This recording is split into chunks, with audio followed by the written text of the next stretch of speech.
નમસ્કાર ખેડૂત મિત્રો, જો આ મેથી જીરાવાળામાં 65 મેથીનું વાવેતર કરેલું હોય ખેડૂતે.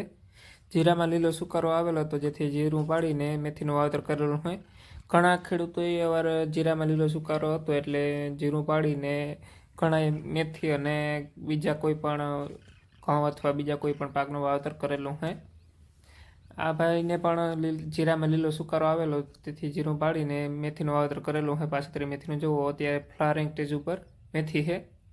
જો હજી એક રાઉન્ડ ઠંડીનો આવશે તો આ મેથી સારી થઈ જાય, ને જો અત્યારથી તડકા પડવા માંડે તો ઉતારામાં માર પડે મેથીમાં. બાકી અત્યારે જો મેથીનો ગ્રોથ તો સારું છે, ફ્લાવરિંગ સ્ટેજ ઉપર છે.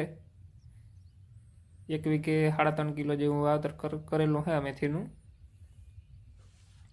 જો હજી એક રાઉન્ડ ઠંડીનો આવે તો મેથી સારી થઈ જાય તો વાંધો ના આવે ઉતારામાં. બાકી જો અત્યારથી જ તડકા પડવા મળે તો ઉતારામાં માર પડે. જો કોઈ ખેડૂત મિત્રોને અનુભવ હોય 65 મેથીનો તો કમેન્ટમાં જણાવજો કે 65 મેથી કેવી થાય અને કેવો ઉતારો આવે. અને આવા જ બીજા વિડીયો જોવા માટે વિડીયોને લાઇક, શેર અને ચેનલને સબસ્ક્રાઈબ કરજો.